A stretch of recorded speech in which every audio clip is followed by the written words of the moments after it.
News 4 San Antonio at 5. We're here for you. Thanks for joining us tonight. I'm Mandy Noel. We have a lot to get to, and we start with pressure tonight on South Texas Congressman Tony Gonzales. Party leadership is calling for him to drop out of his race for re-election. The calls to drop out follow Gonzales' admission last night that he did have an affair with Regina Santos Aviles, the woman who later took her own life. Notably, they're not calling for him to resign, and there are big questions about where things will go from here. News 4 San Antonio's Taylor Wartenby is live with the latest. News 4 is pressing for answers on several questions, including the most basic, will Gonzales drop out? We've reached out to the congressman, but he hasn't responded. There's also the question of what discipline he could face from the House Ethics investigation that could likely take some time before we know that. I made a mistake, and I had a lapse in judgment, and there was a lack of faith. And I take full responsibility for those actions. Gonzales, representing Texas's 23rd district, publicly acknowledged an affair with former staffer Regina Santos Aviles during an interview on the Joe Pags show. Santos Aviles later died by suicide. I look forward to the ethics committee starting an investigation. I appreciate the opportunity to be able to provide all the facts and all the details that lead to exactly what occurred in the entire situation. GOP leadership is calling on Congressman Gonzales to withdraw from his re-election bid and directly address the allegations, citing the seriousness of the matter. Professor John Taylor from UT San Antonio Political Science Department says the GOP leadership is asking Gonzales to withdraw, not resign, which is a big difference. Withdrawing from the race means he's just not running in 26. It means he keeps his House seat until January 27th. This is very important to Speaker Johnson and President Trump because we're talking about a razor-thin Republican majority already.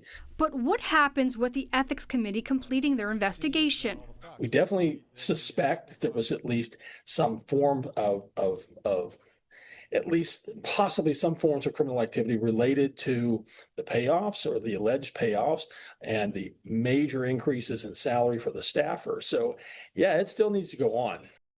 Regardless of if Gonzales drops out or not, he would still face the possibility of a civil lawsuit by Santos Aviles' husband and whatever disciplinary action the House Ethics Committee could levy against him. We again reached out to the Congressman Tony Gonzales and have not heard back. Reporting live in Taylor Wartenby, News 4 San Antonio. Thanks, Taylor. And on X today, Gonzales' challenger in the runoff, Brandon Herrera, thanked Speaker Johnson and House leadership for holding Gonzales accountable. Texas Republican Congresswoman Monica de la Cruz also took to social media. She calls Gonzales' actions unacceptable and says he should step down from all leadership roles. Gonzales also made claims, several of them in his interview with Joe Pags, about police reports, the timeline of these allegations, and the political impacts. We spoke with attorneys for Adrian Aviles. Tonight at 6, we'll have reaction to the congressman's admission and the legal action they could pursue. Another major developing story today, leaders in the Republican Party are calling for South Texas Congressman Tony Gonzales to drop out of this year's election. Republican leadership, including House Speaker Mike Johnson, says Gonzales should abandon his re-election effort after he admitted to having an affair with a woman who later took her own life. But they stopped short of saying he should resign. After months of speculation, Congressman Gonzales acknowledged an affair with a staffer in an interview on YouTube with Joe Pags. It came one day after he was sent to a runoff election and a House ethics investigation was announced. We've been requesting an interview about this for months. Gonzales made several claims about police reports, the political timing of the allegations, and more. The News 4 I-Team's Jordan Elder joins us with how attorneys for that staffer's family are responding. We're told that Adrian Aviles now feels a sense of relief that the congressman has acknowledged the affair. It was Adrian's wife, Regina, who has been at the center of all this. She's the staffer involved in the affair who later died by suicide. Was there a relationship with this young lady who was working in your office? In an 18-minute interview with Joe Pags, Congressman Tony Gonzales acknowledged an affair with his staffer, Regina Santos Aviles, after he called the rumors untruthful in November. It's also important to know all the details and all the facts. I will say there's a whole lot more to this story. I want to present all the facts and all the details. There are no more facts to this story that will affect or alter the reality that he had a sexual relationship with a subordinate. That's attorney Bobby Barrera, who is representing Regina's husband, Adrian Aviles. He says the facts are already clear.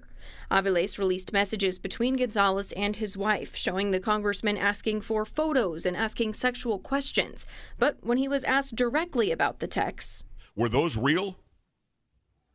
I'll let the investigation play out and share all the different details on it. If those are the facts he wants to come out, maybe we can help him and get those facts out so that people can see who Tony Gonzales really is. Gonzales also raised questions about Aviles seeking Regina's death benefits and a letter sent after her death, which he called blackmail and a shakedown. Barrera says that money was recoverable under the Congressional Accountability Act and that Gonzales is deflecting.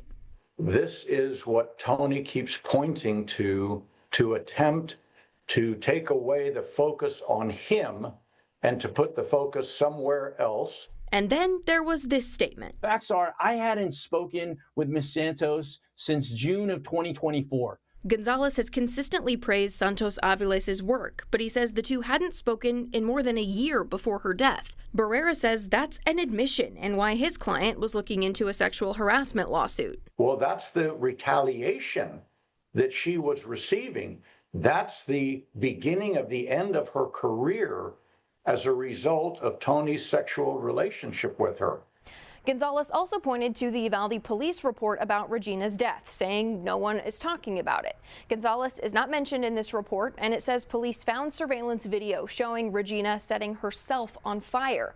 We did bring this to you, and it took us months to get it because the Uvalde Police Department and the Attorney General had been blocking it.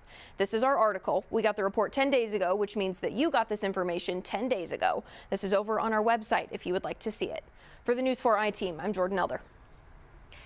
House Republican leadership released a joint statement today calling for the Ethics Committee to act expeditiously. They want the congressman to withdraw from this race for re-election. So far, Gonzales has not budged.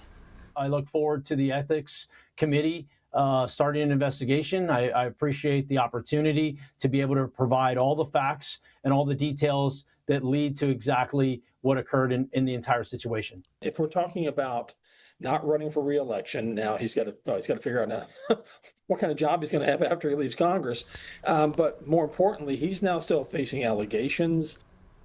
UT San Antonio Political Science Chair John Taylor says if Gonzales does withdraw, the Ethics Committee will still investigate allegations of criminal activity against him, which could lead to a civil lawsuit or criminal indictment. We want to know what you think. We are asking today, should Representative Gonzales resign after admitting to the affair? 78% of you at this point say yes. If you want to weigh in, just scan the QR code on your screen. Texas Congressman Tony Gonzales says he will no longer seek re-election. He is dropping out of the race because other Republicans have urged him to do so after he admitted this week on a podcast to having an affair with a former staffer. News 4 broke the story last night about him stepping down. Gonzales says that he will finish out his current term, but he will not be in the runoff with Brandon Herrera in May. This week, the congressman told podcast host Joe Pags that he did have an affair with Regina Santos Aviles. She killed herself last year by setting herself on fire. A House Ethics Committee is now investigating if Gonzales was engaged in inappropriate sexual conduct. I look forward to the Ethics Committee starting an investigation. I appreciate the opportunity to be able to provide all the facts and all the details that lead to exactly what occurred in the entire situation. That investigation will continue despite him no longer seeking re-election, and it could lead to a civil lawsuit or a criminal indictment. Her husband, Adrian Aviles, from whom she was separated at the time of her death, released messages between the congressman and his wife. It revealed that the congressman requested photos and asked her sexual questions. No more facts to this story that will affect or alter the reality that he had a sexual relationship with a subordinate. During the Joe Pags interview, the congressman raised questions about Aviles seeking his wife's death benefits. He also spoke about a letter sent to him after her death, calling it blackmail and a shakedown. This is what Tony keeps pointing to attempt to take away the focus on him and to put the focus somewhere else. Congressman Gonzales also pointed to the Uvalde police report about Santos Alvilez's death, saying he was not mentioned in it and that no one is talking about it. Well, we reported on it weeks ago, and it stated police found surveillance video showing Regina setting herself on fire. Now, that police report was not readily available to the public because the city of Uvalde and the Attorney General were blocking it.